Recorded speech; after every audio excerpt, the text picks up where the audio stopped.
Hey everybody, welcome to today's webinar on fall bulbs. Thank you all for joining us. If you are new to these classes, welcome. We're really glad to have you. If you have been attending these classes for a while, welcome back. As always, we're happy that you're with us. Today, Peg is with us.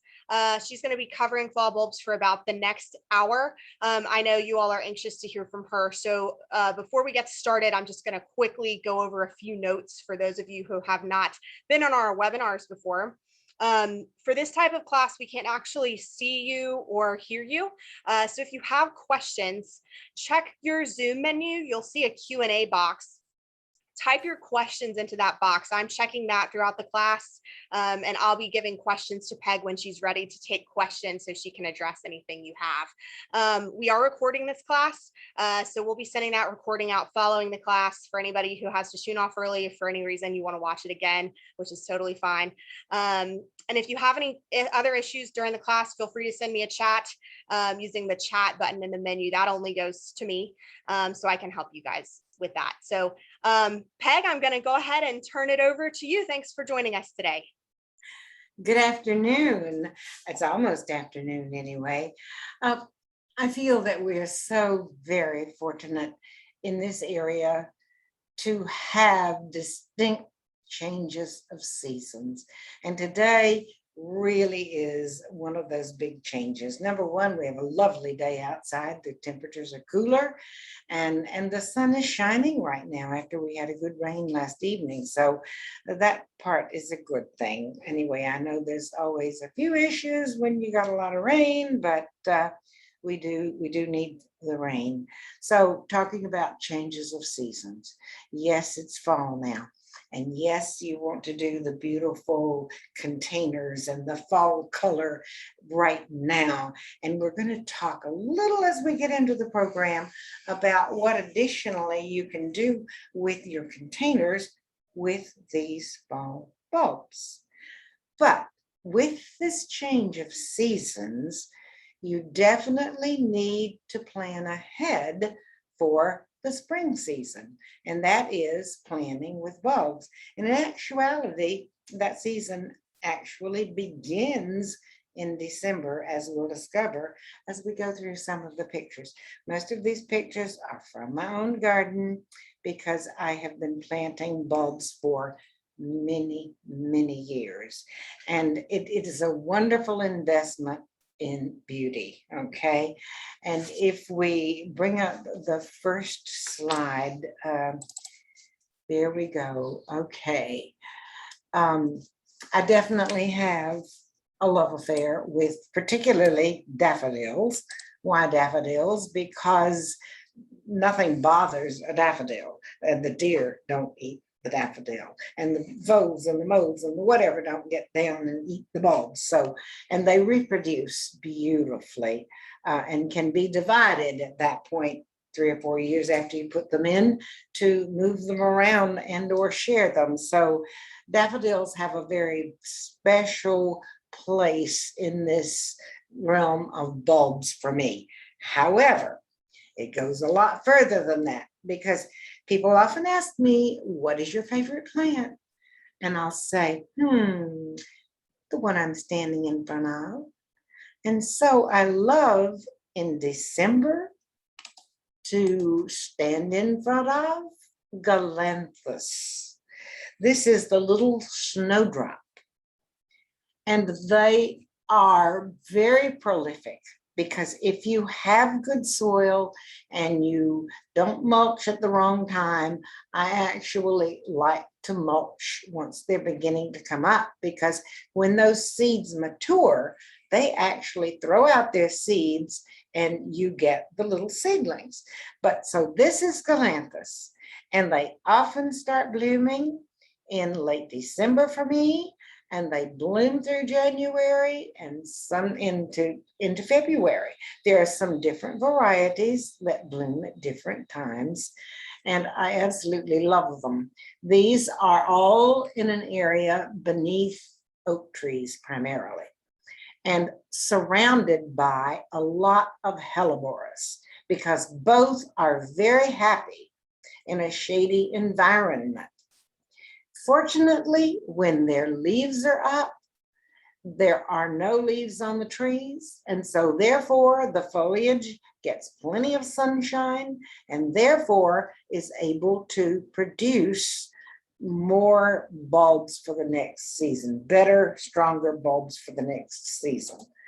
And then the next bulb, I'm trying to do these somewhat in sequence, because even in a small garden, you can have this sequence if you plan carefully. I love to plant beneath the trees and at the edges of deciduous shrubs. And so you can mix these things. Crocus are the next thing that normally come into bloom, and there are several varieties of crocus, again, that bloom at slightly different times. So your length of time with this is pretty extended. I do have to tell you, though, that the squirrels love crocus. And so sometimes spraying with Bobex will help deter the squirrels from eating those bulbs. In fact, I have soaked them in a slight Bobex solution before I plant them in the ground to try to help deter the squirrels. And in this next picture is another favorite. I'm really talking about what used to be referred to as minor bulbs, but there's nothing minor about them. I call them now miniature bulbs, or the small bulbs. And the beauty of this is they give you a lovely show, because normally they bloom when it's much cooler. This one usually starts to appear in late January, early February, going through February. And it is a Pushkinia. Or there's also the Chionodoxa that looks very similar, blooms at a slightly different time, and is a wonderful ground cover shrub. These actually are located in a border that has a lot of crepe myrtle in it. And so I get the beautiful bark of that crepe myrtle in the winter time. And then as the ground floor, you have all these lovely small bulbs blooming. They're often changing the classification of bulbs. So a lot of people now are calling these Scilla, and there are a number of varieties of Scilla. But Pushkinia, Chionodoxa, Scilla, all very similar. All that can be planted en masse beneath small trees or even large trees. This actually, those crepe myrtle are pretty good size. And then the next things that sort of begin to come into bloom are the small daffodils. This particular one, I think, is Hawara, Hawera, Hawara. It's one of the miniature daffodils. And here again, there are a number of miniature daffodils that bloom at different times during the season. So you can enjoy these small daffodils throughout the season without worrying about the large foliage. These are growing through a phlox. This is a native phlox, Phlox stolonifera. There is another one in that border called Phlox divaricata. And these bulbs are planted among those perennials. And when they come and bloom together, it's quite a show. Now, this is located in a wooded area. And so in the shade, yes, you can enjoy these bulbs, because that foliage is up and preparing the nutrients for next year's flowers, while the leaves are off the oak trees. There are lots of large azaleas in this area and some other native plants in the area. So it's quite a native looking place. But even in a small area, these are spring bloomers, and they're very attractive, and they can be used near the front of a border. And they will accept a lot of sunshine too. And in the next picture, you're going to see another favorite. You can see just a few tucking out at the top. And that one is a wonderful tulip. It's small in bloom, but it's very perennial. It also sets seeds and will reseed, and therefore the clumps increase over time. This is an area that is located under a couple of large oaks with also the native sassafras and the native laurel. And I have used it to combine a lot of these small bulbs, these miniature type bulbs. And there are ground covers like the Tiarella that's in bloom right in front of this. And you can see that they're beginning to be hosta that are emerging. But these bulbs are all planted among and around the plants. And it is an area that really has a lot of color, particularly throughout the spring. When the spring bulbs are all finished, they have the chance to mature because that foliage is not large and it's not obtrusive. And then you've got the hosta and the ground covers that come into play and take a wonderful place through the summer season. And this is Tulip Clausiana. And I believe that variety is Cynthia, Cinthia, Clausiana. It's a type of species tulip. And in this next one, you can see that same variety of tulip, but a different, it's Chrysanthemum, I believe. And it is also Tulip Clausiana, Clausiana. Puts on a marvelous show and for a long period of time. And then when it gets really warm during the day, those petals open out almost flat. And it's just spectacular. So consider planting some of these smaller bulbs because you'll really enjoy them. They have a longer show because it's usually cooler while they're in bloom. And I want to show you in the next picture where a lot of those plants are located. As I said to you, this is where I have oak trees, large established oak trees. There are sassafras, native sassafras. There's native laurel, but there could be a lot of shrubs, particularly with the deciduous shrubs. They really put on a show. But this is when most of the bulbs have finished. And then you begin to get the ground covers and you begin to get the hosta coming up. So there's a lovely display there, even after the spring bulbs have finished. And that's something that you really need to think about. Because sometimes when you put these really big narcissus and really big tulips in, you hate the foliage because you've got to let that foliage mature because that is what nourishes the bulb for the next season. Now, using one of the larger bulbs, this one, while it looks very similar to the little snowdrops, it's often referred to as snowflake. And it is a leucotium. Leucojum, leucotium.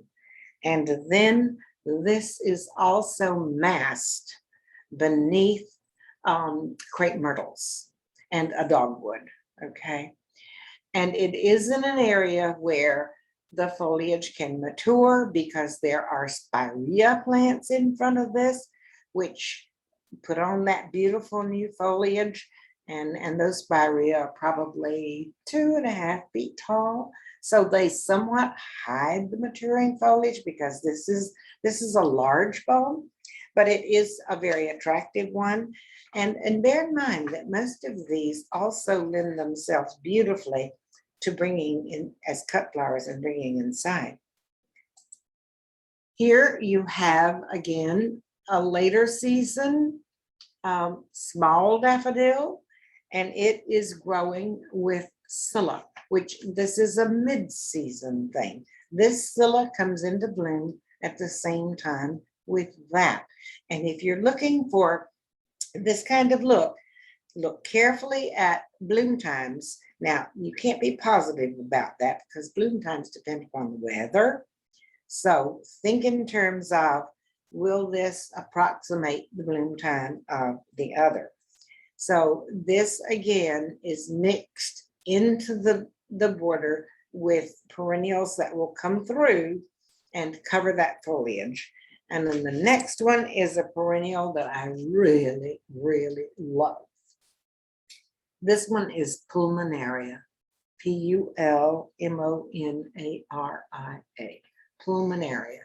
It has beautiful foliage all season, and then it blooms in mid-spring, and the blossoms are quite lovely. I haven't had the deer bother this one. Now, that isn't to say that they won't, you know.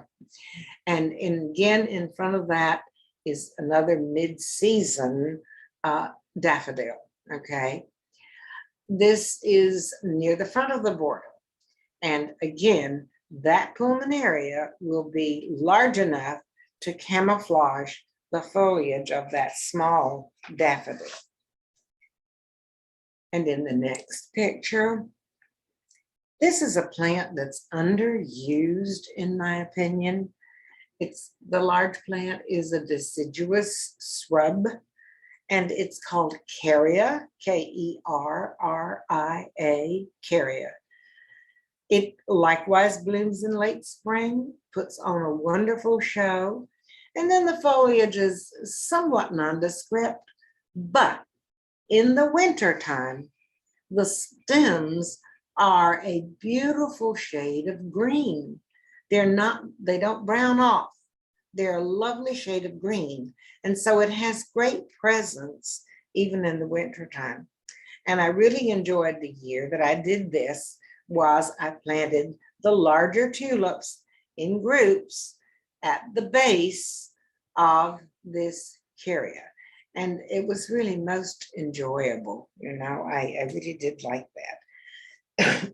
Now, in the next picture, let me explain to you how I enjoy, and not that I've always done this, I have plenty of bulbs in places where I need to take a shovel and move them, okay?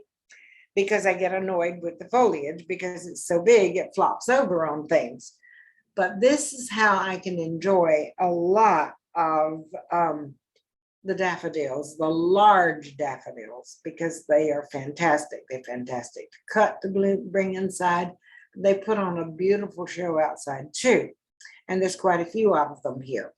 They are in the middle of this border, and they're backed by azaleas and camellias. They get full morning sun, and so they bloom really well. When you look at this directions for these bulbs, and it says full sun, yes, they will grow in full sun. But I have plenty of them that are growing in much less than full sun.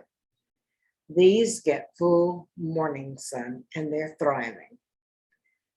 As long as a plant that says full sun gets 6 to 8 hours of sun, it usually will do very well, very satisfactorily. Okay, I found that to be the case over many, many years of growing these plants. I plant a lot of things in the front of this border that helps to hide it. But another thing that I do, because I really plant a lot of things, I've always done this, and I'm doing it even more now, for pollination purposes, to bring in the butterflies, to bring in the beneficials, and the birds later, often the hummingbirds. When that foliage begins to flop, when the blooms are finished, I will ease it aside a little and not braid it, okay, not cut it off, ease it aside and plant some of these annuals like salvia, the larger salvia, that wow. This year I had quite a bit of that, And boy, do the hummingbirds love it. And the birds, the bees particularly. And we need to supplement for those bees because they're having some difficulties. I really do like to cover that foliage the best I can. And that's the way I go about it, is tucking those annuals in and among it so that it doesn't suffocate them. But I move the foliage just enough that they have room to get that sunshine.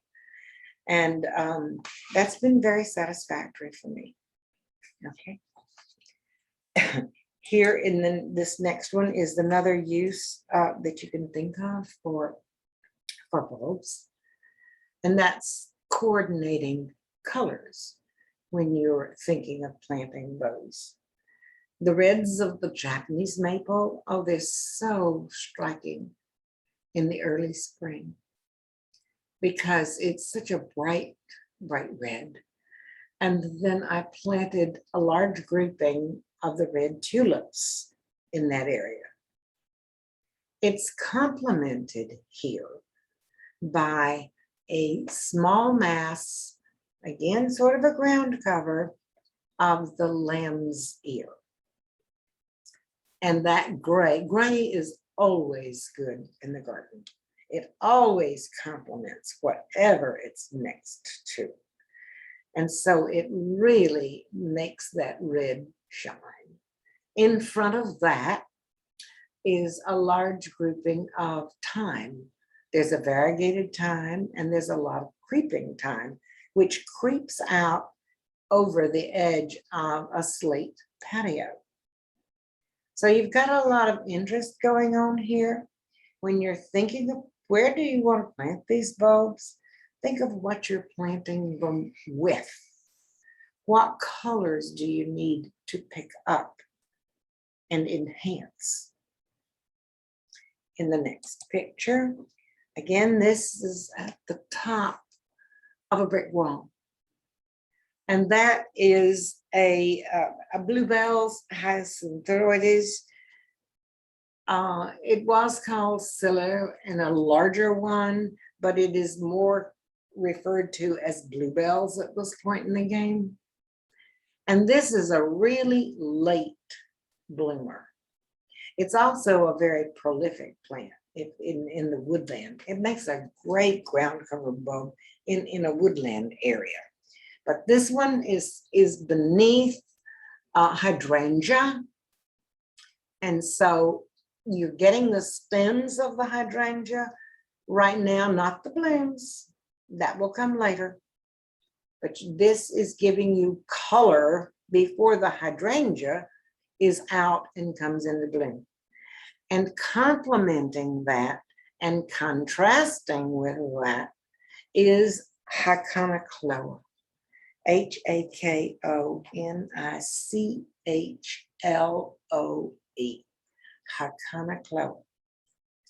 I have used this Iconocloa exclusively in woodland areas and then not exclusively, extensively in woodland areas and in containers. I have 2 large containers that has only Iconocloa in it. And it's been in those containers for at least 3 years. It is absolutely beautiful, has a great impact. And so this is a wonderful plant, a wonderful companion plant. Now, it is a perennial. It's thought of as a grass, but it will turn brown in the wintertime. It gets a beautiful orangey shade in late fall, and then it turns brown over winter. I leave it up all winter because it's beautiful. It's an orangey brown. And so it's really very attractive. And I do enjoy this contrast of textures that you're getting here also. Now, I can't present every bulb that we have. I've certainly left out the Grape Hyacinth, which I absolutely love, and some of the other things too. But I want to present to you something that is just a remarkable plant. and very few people grow it. And no, I'm not talking about the allium. There are many different kinds of allium, okay? Lots and lots of different kinds of allium. And I have used those extensively in the garden. When the foliage comes up, it will often look a little ratty, even as the bloom is coming up. So you want to be sure that you plant your allium among the small perennials or at the edges of your shrubs so that that foliage is covered, because then you get this tall stem shooting up with this beautiful globes around it that last for quite a while. When they're finished, I leave them in place because even if they're dried off, they're still very attractive in the landscape. And of course, years ago, and I haven't done this for a long, long time, you can even go out and spray them purple if you want to afterwards. It really looks pretty good, you know, or any other color that you want to, for that matter. So, but the alliums are a must-have in the garden. But what I was talking about that is so unusual is Nectaroscortum, and that is the bulb that you saw planted with the tall allium. It blooms late. The alliums are later than these other bulbs. This is later. Okay, so this is an extender of the season. It's tall, but it's very unusual. And it too stays in bloom for quite some time. So let me spell that, because that is a mouthful. Nectaroscortum.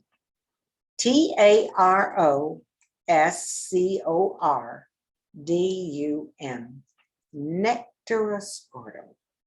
Okay, so remember that and be brave. Give it a try. Okay, it might be a lot of fun for you.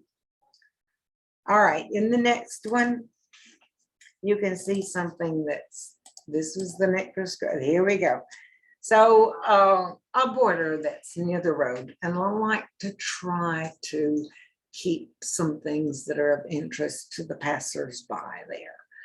And so I will plant the kale and the low-growing kale and the taller kale.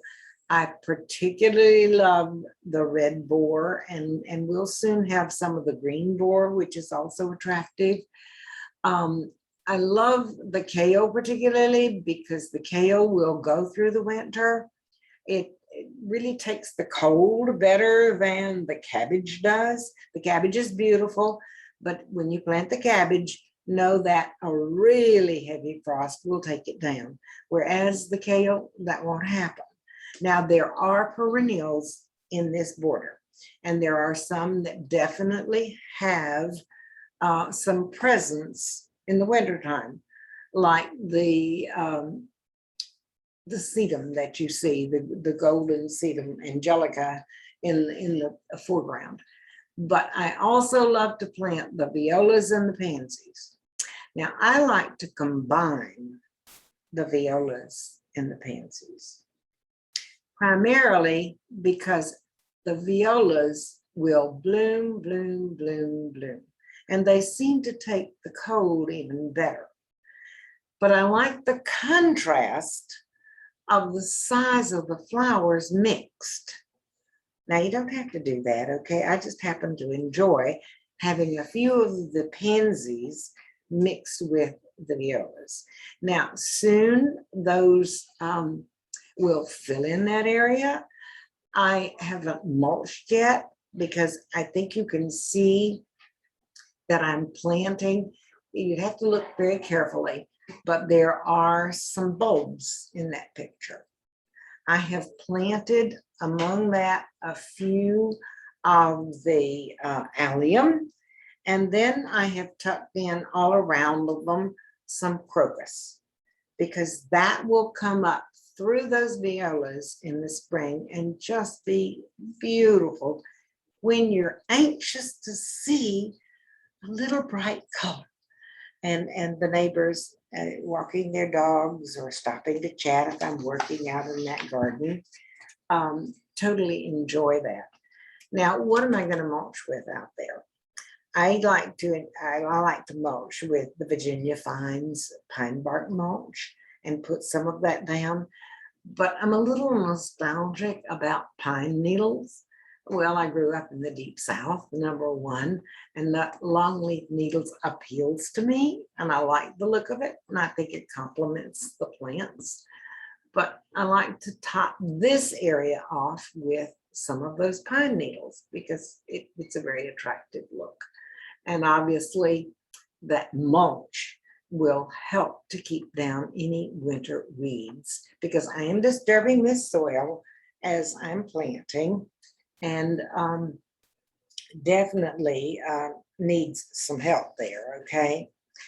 I'm gonna hold off for just a minute. Let's come back to me and let's talk about, since we're talking about the planting of these things, fertilization is important and timing is important. And what do you use? Because there's so many different, very effective fertilizers out there. I usually reach for, particularly at this season, well, I reach for it a lot of the times, the Espoma products, the natural things. Espoma makes a bulb tone, which is an all natural fertilizer. And I use Plantone as pretty much an all-purpose fertilizer. If I don't have the bulb tone, this is what I go to, even in any part of the garden. Plantone is a very good, natural, very slow release, balanced, organic fertilizer. And so I really reach for this. At this time of the year, where you're planting your bulbs and you're planting your pansies and violas and your kale or other things that you're planting, I like to work this into the soil before I plant, according to the directions, because it's slow release. I don't like to feed heavily, particularly the pansies, at this time of the year, because soon we'll be going into October. It needs that fertilizer, but I don't want to overdo it, because if you fertilize too heavily, it can grow too strongly and not be as cold hardy.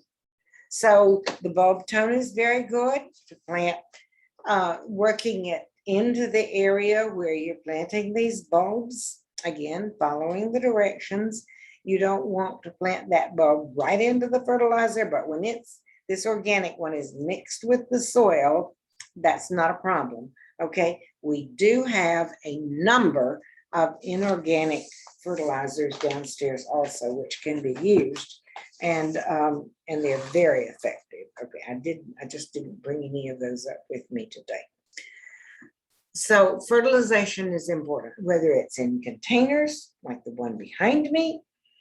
I like to use that because it doesn't wash out as much as the liquid fertilizers do, because you're watering those constantly. But I do love these slow release organic fertilizers. Now, tools. Certainly one needs a really good shovel. And I have on hand also a small shovel that I like to use in tight places. But I'll tell you, this is my go-to thing. I know that those of you who watched me or followed me before have heard me say this throughout the years, because I have not changed.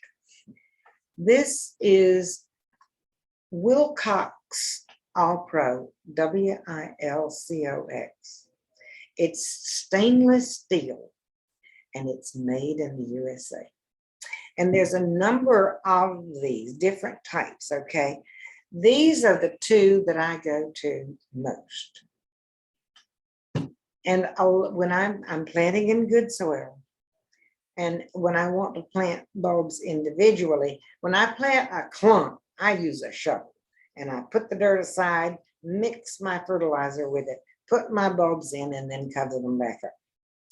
But when I'm planting individually, whether it's perennials or bulbs or whatever it is. This gives me leverage.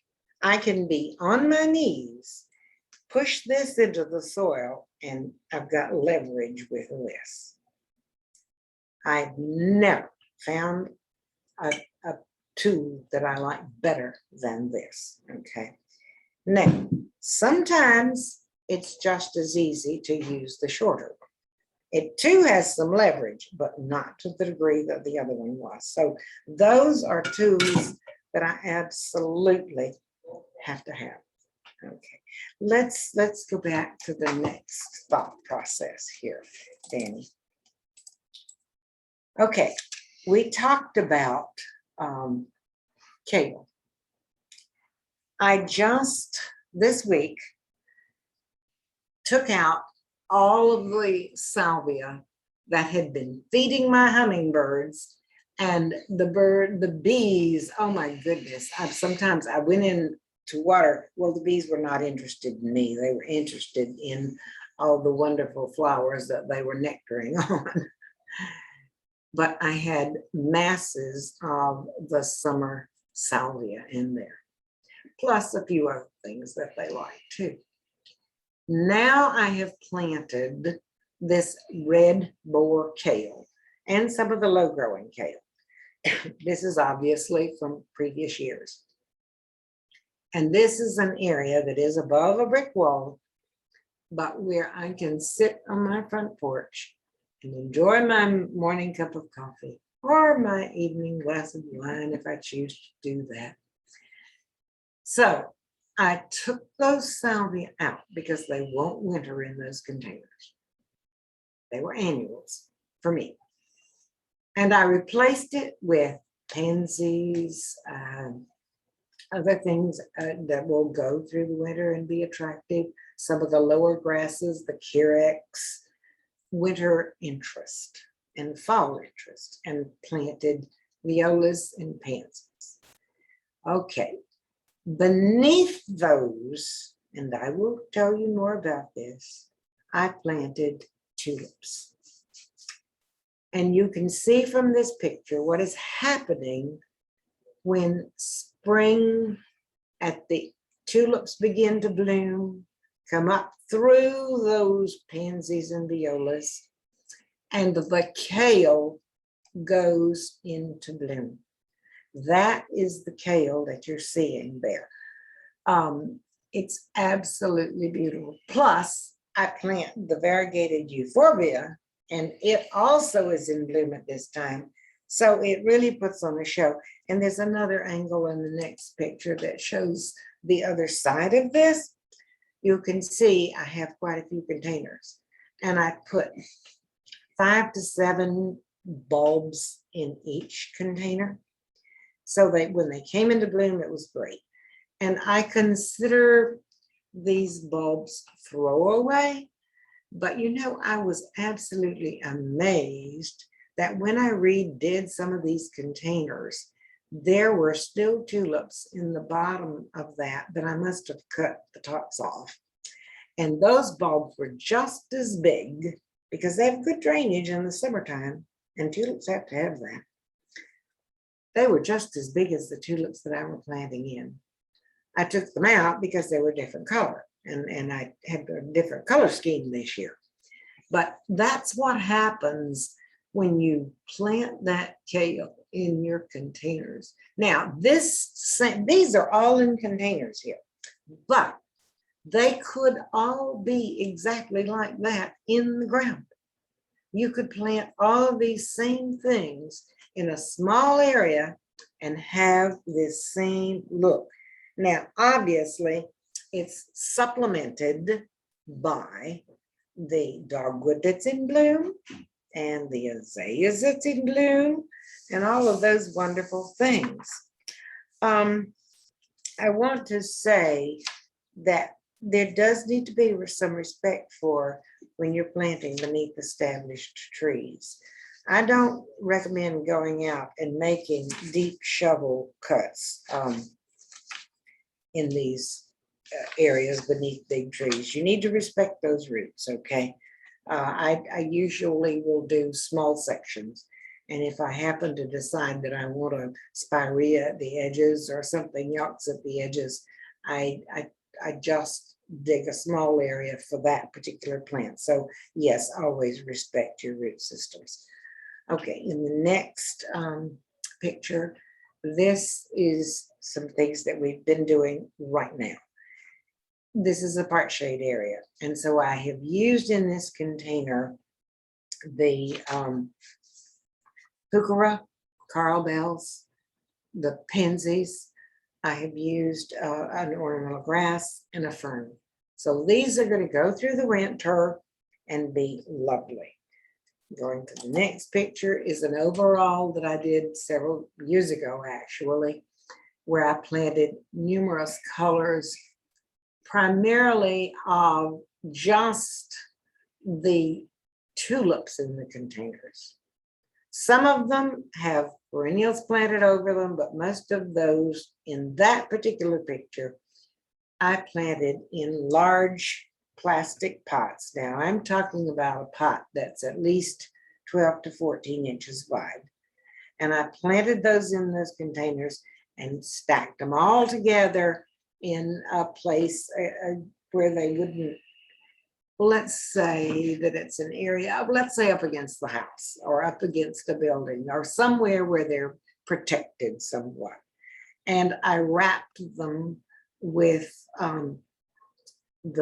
the wonderful cloth that the landscape fabric, okay? That's what I'm looking for, landscape fabric, to protect them over winter. And that's all I did. But I took that fabric off when I knew that the foliage was beginning to appear. And that's all the protection that they needed. And this is the result. But then I was able to slip that plastic pot into the attractive containers. And this is the look that you get, okay? So it's fun to play with these things. Okay, how do I put those bulbs into the containers? I put a piece of landscape fabric in the bottom over the hose, because you have to have hose in your containers. They have to have good drainage. And I put in approximately 3 or 4, at least 3 or 4 inches of good quality potting soil in the bottom. And then I layer in my bulbs, whether they're tulips or daffodils, or you can actually do tulips and then fill in more soil, and then you can plant small bulbs, just a few, like the grape hyacinths. I love those because they're beautiful in a container. And then a little more soil and plant your violas, pansies, and other winter interest plants in there. So you can do separate containers, as I mentioned to you, and group them together and cover them to protect them with the landscape fabric through the winter, and then bring them out and put them in attractive containers when you're ready in the spring and they're ready to come right into bloom. So that's one way. The other way is, now if you're changing up your containers, some people only have a deck. This is a great way to do it, but you need a good sized container for them to go through the winter, because container soil is always colder than in the ground soil. So bear that in mind. Need decent sized containers, minimum 14 inches wide and some depth to it, okay? But you can do this, add more potting soil, add your plants, and you're geared to go for the winter time, okay? Now there are, if you come back to me for a minute, there are a couple of things I want to tell you about here that it's time to do also. And yes, it's a bulb, okay? Garlic. I love to use garlic in my cooking. And this is the prime time to plant your garlic. This just came in. I do highly recommend that you find a spot that does get some sunshine and that you plant some garlic. You take these little cloves apart and give them room to grow. Now, garlic will grow its foliage over winter. And then that foliage in spring will eventually turn brown. And after it turns completely brown is when you're able to dig and use the bulb itself. However, I totally enjoy using a piece of that green foliage when it comes up and gets growing. I love to rub a salad bowl with it and mix in my salad. It gives it that just soft little flavor of garlic. Or you can put actually some of those leaves into your soup or anything else that you're cooking. So it isn't just the bulb that I enjoy. I love to use the foliage too because it's a milder taste of garlic. So now is the time. Now, there is one kind of, I love to plant the regular garlic. It keeps better. This is one called elephant garlic. It's a bigger clove and it's much milder than the others and it doesn't keep terribly well. So you need to use it within a month or two of when you grow it. But try elephant garlic if you've never tried it before. I really, really do enjoy that very much. So it's time to do that. Now, in the spring, particularly, now you don't have to worry about this with any of your daffodils or other things, but you certainly do with the tulips. When they come up, I spray the foliage and I watch carefully because when that bud begins to form, I spray those maybe every 2 or 3 weeks because I want to enjoy those tulips. So I use a deer repellent and it works for me. I use Bobex primarily. It doesn't wash off in a rain, but you do in the spring when you've got new growth, you've got to spray a little more often. There are other products downstairs that are similar repellents that can also be used. Now, you're going to enjoy all the bulbs that you plant in the spring because when winter is over, we welcome that look. And it's really nice to walk out and enjoy seeing the beauty of the different types of bulbs. But there's some other benefits to this also. And I think we should bring up one of those major benefits for me. Yes. And that is enjoying going out and picking. That is enjoying going out and being in the garden. And I don't know if joy gets any greater than watching the little ones, particularly going out and learning about nature and learning about gardening. I have enjoyed my children doing this. I have enjoyed my grandchildren doing this.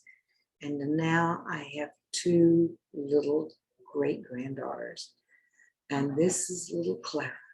And there's nothing that she enjoys any better than being in the garden. So there are a lot of good reasons to have those beautiful flowers out there. They are so therapeutic. Thank you. I think, Sally, we'll have a few minutes for questions. Yes, thank you so much. Before we get started, as always, just please remember if we're not able to get to your question today, you're welcome to hit reply on those confirmation emails to Zoom. And that goes to me, so you can send the questions that you didn't get answered or want to follow up with after class. I'll share them with Peg. So thank you all so much. All right, Peg, the first question is from someone who is looking for bulbs that rather than being like 1-year wonders where they bloom really well one year and then not so great the next year, are there any that you recommend that are particularly good year after year after year that don't need too much special care? Well, pretty much all of these except the tulips, okay? The only tulips that return regularly for me are the species tulips. And I showed you one of those, Clausiana, okay? So bear in mind that when you plant tulips, you may get 2 years out of them if you have good drainage, and you may not, okay? So pretty much the rest of them have some longevity. Certainly the greatest longevity comes from the daffodils, okay? And I would say great longevity from the Galanthus. Great longevity from the Grape Hyacinths. Now, on the Grape Hyacinths, you know, I always see deer resistant, but I have found that my deer, and I'm not really possessive there, I enjoy eating the foliage. I have never had them eat the blossoms, but in the fall, this particular bulb, the foliage comes up in the fall, and that's normal, but I will have them browse that foliage, okay? So when you ask about deer resistant, it is deer resistant. It is not deer proof, because we never know. But I have also had great longevity from all of these minor bulbs, these small bulbs, these miniature bulbs. So basically, and the crocus I have a little bit of issues with because the squirrels like them. So I often find that the squirrels have replanted them in places that I didn't, and forgotten they were there. So sometimes they do a good job of it, you know. So anyway, it's the tulips that does not have great longevity. Okay. And of course, if you've got really, really heavy clay soil, that's tough on all the bulbs, you know. Yeah, and that actually leads probably to our next question. We've had a few people asking if dampness is an issue for bulbs. So this particular person has a low-lying damp area beneath Bradford pears. So we've had some other people say, can you plant bulbs like on the border of a rain garden? Are there any issues with drainage that need to be taken into account? There are, yes, absolutely. Drainage is the enemy when it's lack of drainage. For most of these bulbs that I've talked about, there are certainly some that I did not talk about. One is Camasia, Camassia, which is also a native plant. It's not one of my favorites, but it is beautiful and it is showy and it will tolerate moisture. But generally speaking, most of these bulbs definitely need soil that drains well. Particularly in wintertime. You know, things are not actively growing in the wintertime. They're not using as much moisture in the wintertime. So you really need to pay attention to your ground situation in the winter to try to determine, is this an area that holds moisture? And if it is, you need to try to improve it. And of course, we don't have time today to talk about the various methods of improving your soil. Over the years, I've certainly worked a lot of compost, particularly. We sell a product called Leaf Grow that's fantastic for helping to break up the soil, but there are a lot of other products too, natural products that you turn and work your soil and begin to loosen the clay, because that is important. If you dig down deep to plant some of your tulips, for instance, because they recommend that you go ahead and plant them at least 6 inches deep, that they have greater longevity that way. But if you get down into solid clay that doesn't drain, you're not doing that bulb a favor, okay? So try to improve your soil the best you can, and no, don't plant it in these plants that I've talked about today. Don't plant them in areas that hold moisture. Got it. Okay. Do you have any recommendations in terms of if someone's has bulbs that were planted last year or a few years ago, would you fertilize them? Do you have any recommendations for fertilizing those bulbs as opposed to ones that you're planting this year?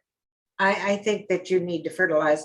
I'm particularly fond of fertilizing, adding to the top of the soil and scratching in where possible. I have so many bulbs I don't have time to scratch in. So I will, with my Plantone in the spring, when I just see that foliage emerging, I will definitely put plantone all around those bulbs. Why will I do it then particularly? Because as it grows, it is using energy, and this helps. I also find that you can put it around it at this time of the year, anytime now for the next month, because this is slow release. And then you can put it again. Don't wait until the bulb foliage is yellowed, because it's kind of past that time then. When you want to put it down on existing ones is just as it is emerging in the early spring. Okay, thank you, Peg. What are your recommendations if a bulb is supposed to be planted about 6 inches deep, but it's only been planted 4 inches deep? Well, sometimes bulbs will actually work their way down. Sometimes they work their way up. If you are concerned about that and you know where it is, if it is one that's already been planted, you can dig down and lower it, okay? I don't mess around too much with bulbs that are already in the ground unless I see that they have come to the surface. Maybe for some reason the soil is washed away from them, because yes, I have some areas that can happen. Then I would go ahead and divide them up and put them deeper, okay? But generally speaking, an inch isn't going to make a lot of difference, okay? Not really. That's good to know. Okay, here's a question for people who have dug up their bulbs. So this particular person had to dig up their bulbs due to some construction. They have tulips. Yeah. I want to know when is the best time to replant those bulbs? They have them stored right now. Well, hopefully they came through. Hopefully they matured enough that they will bloom for you. And there's been discussion. I've done this for years and years myself, and I often, David Yost and I run things by each other just for fun and a learning curve. Everything is a learning curve. You will see, you will hear, you will read. Hold off on planting tulips until later in the season when it's cooler. I have never done that. I plant them when they're available. And I, for instance, wanted to change out those containers this week. I put those tulips in those containers. Now, I have never, ever lost a tulip because of doing that. And I do have a lot of them that I do need to plant out in the garden that were taken out of containers last spring and just put in a big area with some old potting soil over it. And when I lifted those to put them in the garden, they have a lot of roots on them. So the sooner you get these bulbs in, the quicker they're going to set those roots and begin to have nutrition going into them.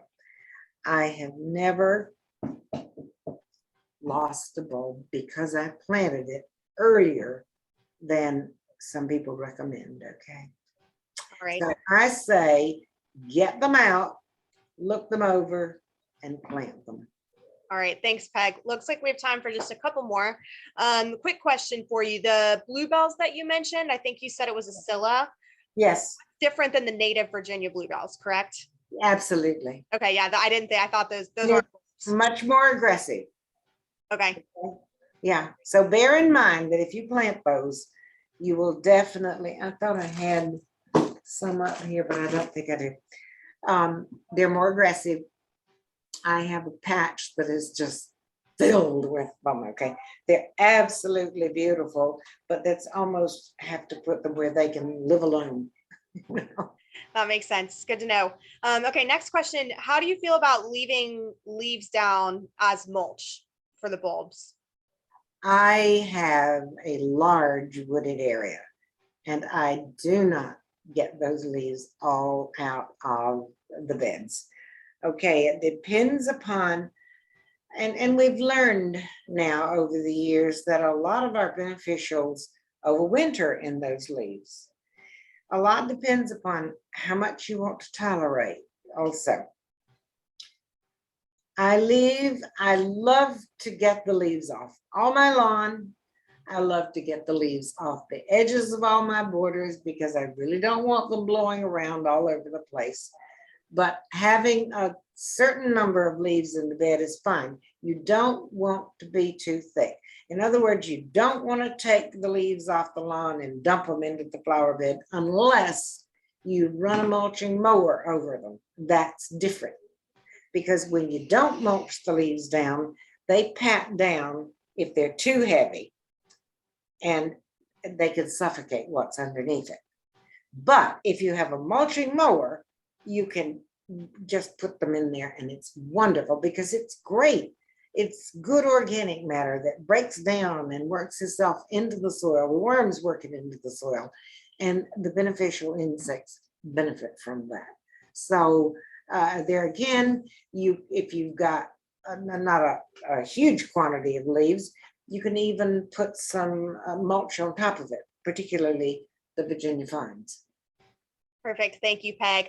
All right. It is a little bit past 1, and we've got David Yost's plant clinic coming up at 2. So we're going to go ahead and have to stop for today. Peg, thank you so much. Just reminder to everybody, tomorrow, keep a lookout for a link to the recording.